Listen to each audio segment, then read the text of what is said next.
Hi, I'm Leah Wheatholter, and this is the Investigation Game Podcast.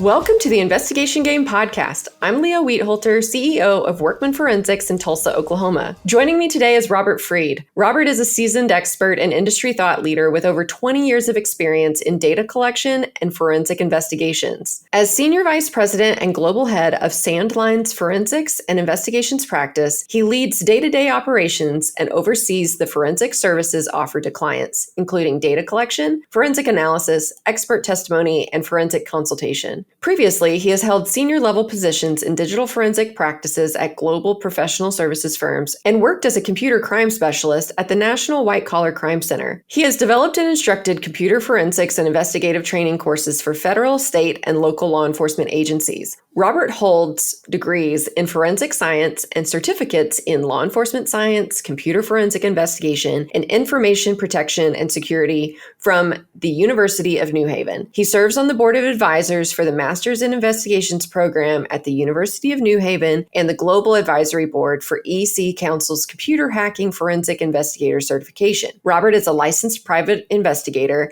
in Michigan and a licensed private investigator in New York. He's a frequent speaker at industry events, has been a guest on industry podcasts, and has been published in several professional publications. He has also authored the book Forensic Data Collections 2.0, The Guide for Defensible and Efficient Processes, and contributes to PI Magazine, where he created the cyber sleuthing department and shares insightful content on topics related to digital forensics, e-discovery, data privacy, and cybersecurity.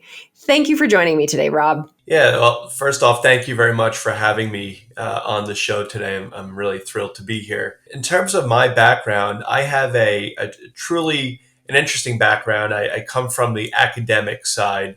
So when I got out of the University of New Haven with a bachelor's and a master's of forensics, the first thing that I wanted to do was essentially become certified in the field, to show my knowledge level and really my passion within the field and commitment to the field. So I started to kind of look to the different avenues of the certifications that are out there. And I attained about 3 or 4 of them once I kind of got really familiar with, the specific tools and software. I became a PI back in, I believe, 2017, if I'm not mistaken. And at that time, it was really about continuing to build a good understanding of the investigation aspect of the cases I was working on. You know, my background is in forensic science. I am familiar with forensic tools. But in terms of actually running an investigation, showing competency, I thought that was going to be a great way to build my rapport with my clients, my existing clients, my new clients, to show that I really understood how to kind of navigate and formulate the workflows necessary for an investigation and to be licensed to do it. There was also a big push in the forensic space in different states, if you're familiar with forensic practitioners having licenses. The first one I got was Michigan. I actually had a bit of a challenge in New York because of the criteria in New York, but I went before the administrative judge and I proved my case. I said, I'm supervising PIs in different states, although I'm in New York. I'd like to kind of have my experience reflected there. They actually listened to my case, and I won the motion, and I'm very proud to have that license. Yeah, that's awesome. Let's talk more about digital forensics and maybe a little bit of e-discovery at the end. But what are the most common mistakes you think private investigators, attorneys, fraud examiners make when they're trying to obtain digital evidence? Yeah, so the most common mistakes that I've seen is people generally think that to make a forensic copy, it's a simple cut and paste out of Windows. So you may be meeting with your client. They may show you the computer and they may say, all my stuff's here. Okay, let's just make a copy of it. I brought a thumb drive with me today. And if they do that, the dates and the times, they change on the files. There's, that metadata associated with the files can change. And just in general, you're stepping on, potential really important information depending on the nature of your investigation. There's also a lot of times when people think that forwarding of email messages is also appropriate. So let's say, somebody received an email from somebody. Now it's a big part of the case. Hey, I'm going to just forward this to my investigator. I'm going to forward this to my lawyer. When you do that, it's generally speaking okay because email messages are in a container essentially. They're in an MSG, a PST, an OST. They're always in some kind of container. But the challenge with that is you lose the context between, that whole thread of messages around that period of time if there are more. But it's always good to collect, within a date range and not do these individual forwards. It's also not good for chain of custody as well when you do that because you want to have a documented and structured approach. Um, the other thing that always happens is calling upon the expert that needs to come in too late. So you already kind of, thought about this. People think about, the value add of a forensic examiner coming in or an investigator. And what does that mean? And essentially, the challenge there is you want to engage people relatively soon when investigation kicks off so that all the relevant information can be kind of preserved, collected in the most, defensible and efficient way. I know it's so interesting in the world of forensic accounting. I kind of feel the same way about being involved a little too late in the game Yeah. sometimes, and maybe not. Well, yeah, sometimes too late in the game. And just, it's like, oh, if only we'd been hired a little sooner, not at the very end of discovery, we could have helped you obtain additional information that would have been good for your side of the case. So, Yeah. yeah, I completely understand that. And a lot of the organizations that you and I belong to, we have a good network of specialists in different areas, right? So it's a matter of knowing to leverage those relationships that you have and the resources that become available with a lot of those organizations. And I've become more and more familiar with the different specialties, even within the PI realm, to know that there are other experts out there and it's okay to reach out and to have them on speed dial and to really build good relationships within your network with people so that this way there's, a trust factor that goes beyond just looking somebody up on Google or, through other methods. So, what are some reasonable expectations? If I'm a client of yours, what are some reasonable expectations from digital evidence collection? And I'd like to go through four of them kind of individually. So I'm asking this question four times. First, what's a reasonable expectation from digital evidence collection as it relates to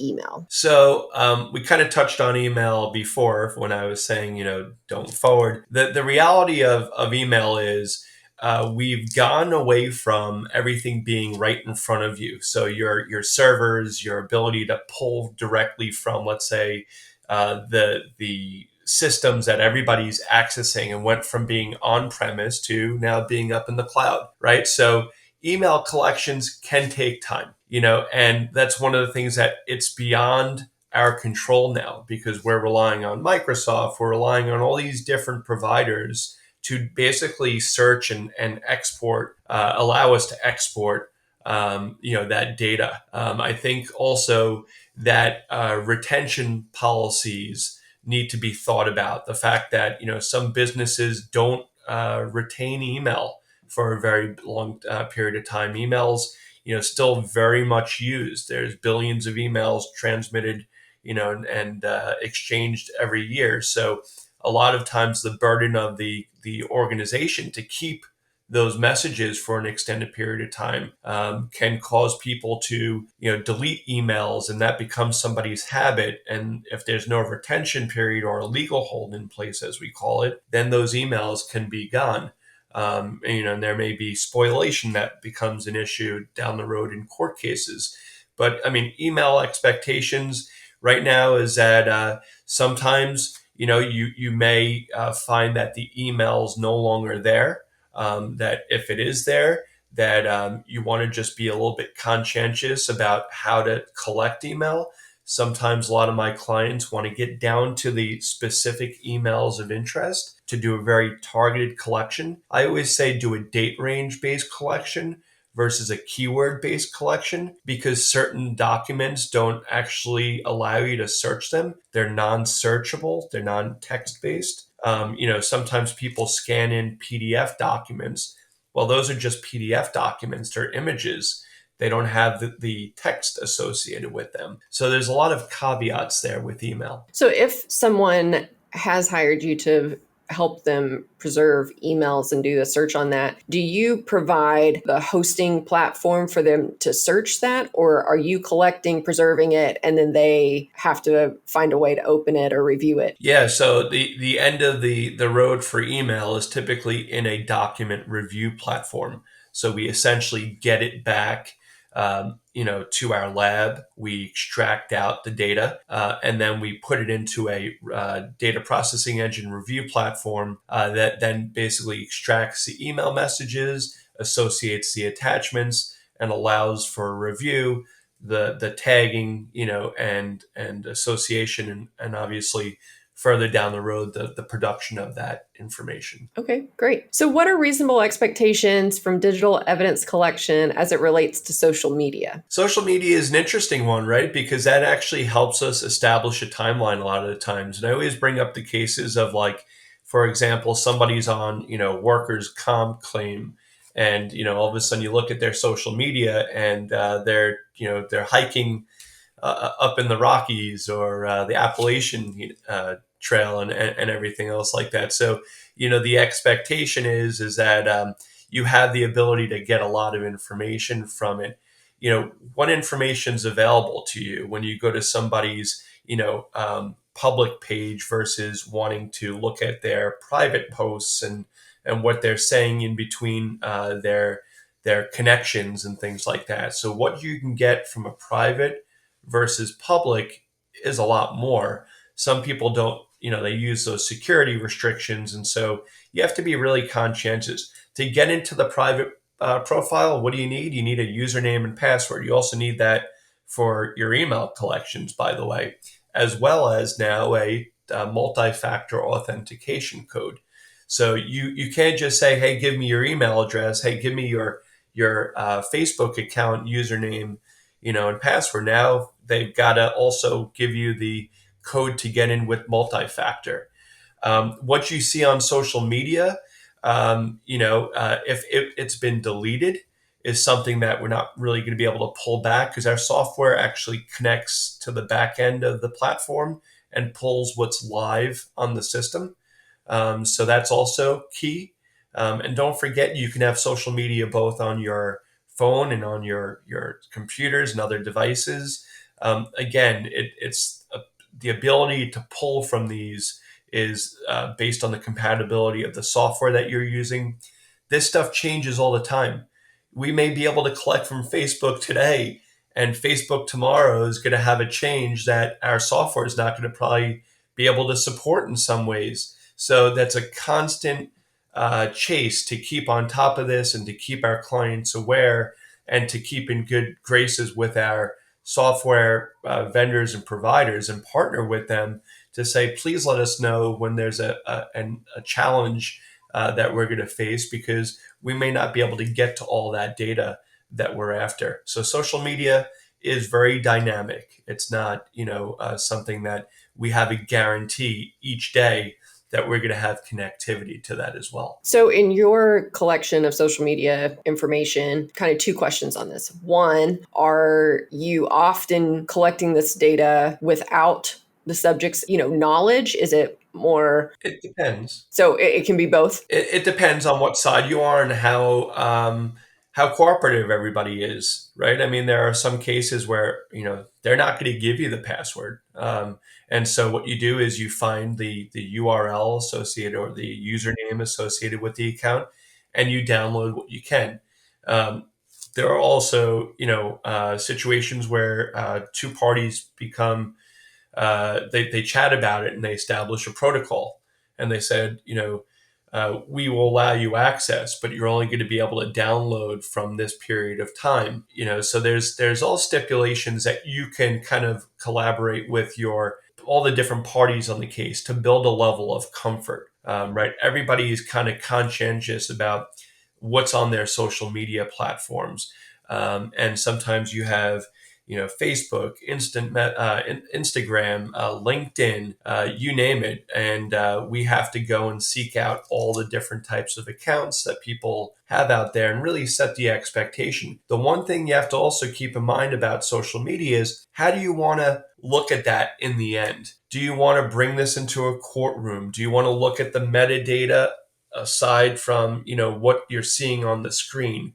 Do you want to show the posts and all the replies? Thinking about your deliverable and how you're ultimately going to use this evidence and this information is key in a lot of cases. And I find a lot of people, they don't ask those questions early on. But the format of how you're ultimately going to use this is equally as important as sometimes getting the data, because it may not even work out for your case if you're not presenting that data in a way that's compelling either to the jury or to whoever's doing the evaluation of the case. Yeah, for sure. Have you had any social media accounts either subpoenaed or required as part of discovery in a case? Oh yeah, that it's more and more the case. I mean, I think it's happening a lot because you have competing businesses, you have intellectual property, disputes. You have people that leave organizations and they post on LinkedIn, hey, so excited to be starting my new venture with an emoji, and the emoji starts getting questioned. What do they mean by using that emoji? Let's collect the account. Let's make sure we preserve all this to show when this was posted and get an idea of the timeline, right? Forensics is all about the reconstruction of the timeline to help build the case. Yeah, love that. I was thinking, I don't think any of our cases have required social media accounts as part of discovery or subpoena, but yeah, I'm sure it's just going to become like a normal, discovery item, Yeah. especially in divorce or, like you mentioned, corporate disputes. Look at Elon Musk, right? Every time he posts something on Twitter, the whole market, starts going Right. crazy. If you think about how that impacts, social media impacts the markets now, how it impacts, the ability to gain attention and influence out there. There's a lot of that. Twitter's huge for that right now. Instagram is huge for that. I've had cases where people have posted pictures and used pictures inappropriately, and basically use that as part of advertising for their corporation, the company. The people found out about it and said, "Hey, don't use my image. I never gave you permission. What's Mm-hmm. this all about?" Right? So it's becoming more and more prevalent. There's also, social media bullying that's going on in cases where that social media posts are going to be important for harassment, any type of kind of conflict that's going on between people, especially in the teenage and tweens, and they're on their phones and on social media day and night. Yeah, that's definitely an ever evolving and changing just the technology, and like you said, all of the way all of these social media networks work and accessing it. So definitely would be keeping me on my toes if I was a Yes, digital forensics expert. absolutely. Before we go into the break, I was curious, what types of cases in your career do you think digital forensics has just really played a critical, valuable role? And let me tell you,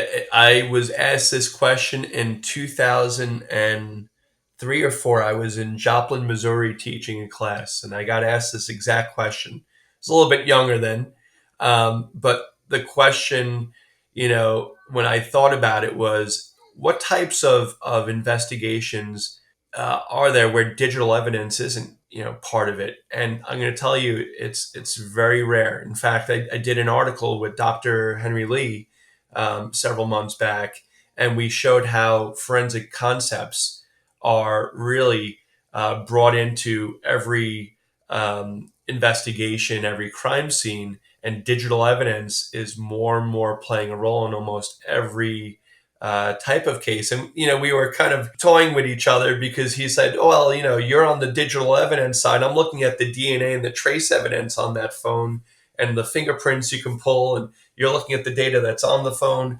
And, unfortunately, everybody can now say that they have a phone in their hands. And so every case, digital evidence is always sought after, and cell phone tower pings, and, trying to establish where, people may have information even on their Fitbits to show their activity around a certain period of time in an area. The GPS aspect of it. My lawn, my sprinkler system is on IoT. My wife was begging me for a new washer and dryer. She's got IoT on the washer and dryer. I get notifications on my phone. So people are ingrained with technology in their day to day that it would be very rare to find a case where there is no technology involved in something that happens, unfortunately. Yeah, totally makes sense. Well, let's take a quick break and we'll be right back. If you're involved in litigation or an investigation that deals with digital-based evidence and it must be identified, preserved, collected, and examined, the book from author Robert B. Freed, Forensic Data Collections 2.0, is your one-stop resource and your ultimate guide. Author Robert B. Freed is Senior Vice President and Global Head of Forensics and Investigations at Sandline Global. He's a rigorous investigator with tremendous experience performing data collection and forensic investigations of electronic evidence. He shares his more than 2 decades of experience in this must-read book. Forensic Data Collections 2.0 is also for students, forensic enthusiasts, investigators, attorneys, and legal professionals who want to learn what to expect or the types of questions to ask. Forensic Data Collections 2.0 is available online at forensicsbook.com and at all major retailers, including Amazon, Walmart, and Barnes & Noble. Order your copy right now. Forensic Data Collections 2.0 from author Robert B. Freed. Welcome back to my conversation with Rob Freed. Rob, okay, on every Investigation Game podcast episode, just about, we have to ask our experts if they have a favorite case story of, some sort of investigation. So for you, can you tell us about a favorite case story of successful digital evidence recovery or investigation? Yeah, the one that I always love to think about is because, we think about where data resides. I'm using a desktop computer right now. It's right in front of me. I save things locally to it. And in the background, I've got OneDrive saving files up to the cloud. I use Dropbox. I back up in multiple places. So there was one case where we had only one thing from this person. And, we had his computer, right? And, the thing is on the computer, you would think that you would have chat programs, just like Teams and everything else that people are using. But what Apple does is with all their devices, they have Apple for iMac, your iPhone, your iPad, that iMessage, right, is on all your devices. So it's basically sprinkling. It was almost like the pop email where you download your email to this computer and to that computer. And, you want to log into your email there. All your email gets downloaded. Well, there's the investigation. I'm looking at the computer and I'm seeing iMessages. Although I didn't have his phone, I'm getting the iMessage communication about how he's reaching out to his buddy in IT about what hard drive he should go pick up at Best Buy later on today to start copying off all these files before he's heading out of the company in a couple of days. So we've got the Lacey, hard drive because it was a Mac. We've got, when he was intending to go to Best Buy to purchase it, his girlfriend was in the background saying, "Hey, honey, are you still doing okay at work? You getting ready to move all your stuff, off to your own media?" So, "Oh yeah, I'm working on that right now." And then the IT guy is giving, support. And it just shows you, you may think that iMessage is just on your phone, but it syncs everywhere. So you can continue to communicate to your friends and colleagues, whatever. And it just shows you how people are just not aware of all these specific things, where their data resides, what kind of footprints there and traces of kind of activity they're leaving all over the place. So that was a real big win for the client. Another thing that I was going to mention is I got brought into this big box stores, and I was dressed in a suit coming in. I'm always doing, from New York, always dressed properly. They thought I was from corporate. I was like, oh no, I should have dressed a little bit more down. But the case was, come into our environment, take a copy of our entire server where we keep all our videos surveillance, right? And to do a video surveillance job, that is a very memorable job because you have to use your senses, your eyes to actually look at this. You can't rely on automation all the time. It's a manual process, and to go through hours and hours and hours of video to try to find that one person on a video that's the subject of everything was a very big eye-opener to have a lot of patience to do this work, but also the importance of it. How do you go about kind of deciding where to look and how to look? So you look at different time frames and different snippets of the video. But as you know, we also have to think about how the software actually allows us to view the video clips. There are codecs and proprietary formats that you can't just pop this into anything. You have to use potentially that manufacturer of that video surveillance system to view it. And that's also not very easy. So, and how this stuff is all saved, it's all proprietary. The folder structure may be snippets of information that the software puts back. So that was I've worked on several of those. I always get kind of brought in. I always collaborate with a lot of experts in that area also. But that's one of those cases where I had to sift through thousands and thousands and thousands upon videos. And although we have all this great software, there's still that human element that I always want people to remember. You're still testifying based on your review and your assessment. You just don't spit out the reports and give that to your client. You actually take a look and you do that legwork for them so that they trust that, you've looked through all that and you've made a judgment call. Right. That's kind of how I feel in the financial data analysis world. Like, we have this lovely process that just recently published a book on our data sleuth process, and it's so handy, but it's really still just a tool. You can go and you can run all of the different reports that we recommend, create a macro for each one of them, automate whatever you want. But at the end of the day, there still is going to have to be some conversation with some real human beings and probably some possible email review, social media, other OSINT sources, to provide some content and context. And so, we're not just letting a machine do the work. There is still, I completely agree, the human element, and especially when it comes to testifying. Yep. Congratulations, by the way. And I think that that's great to try to relate to people that, as much software as we use, as much, tools that we use, it's a discipline that you're using your years of experience and knowledge and working on these types of cases to look at this the best way possible and really resort to what you know. And sometimes your tools are not going to be able to give you what you're looking for. You need to use some of the old-fashioned ways, unfortunately. Looking at it with a really keen eye to understand what's out there and the best way to explain that to your clients. Very consultative in the end. Right now, we're involved in a case where we started with all of our tools, right? Yeah. And matching data and doing joins and using IDEA and all these things. And then we discovered that actually wouldn't work in this case. And what is actually going to solve the client's problem is completely rebuilding some account balances from the source documents.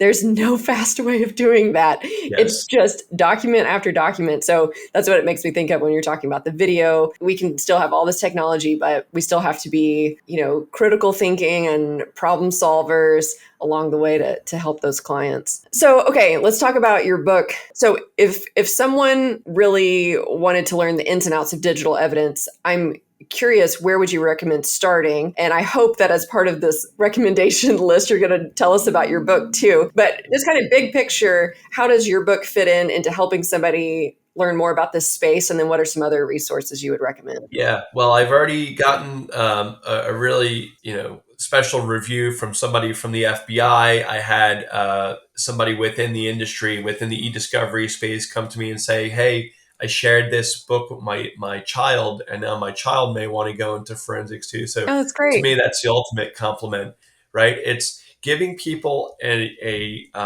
view of what to expect. I have all these college students, university students, even on the grad level, come out, and they haven't had a chance to actually touch evidence, to actually understand, like, what do I do on day one?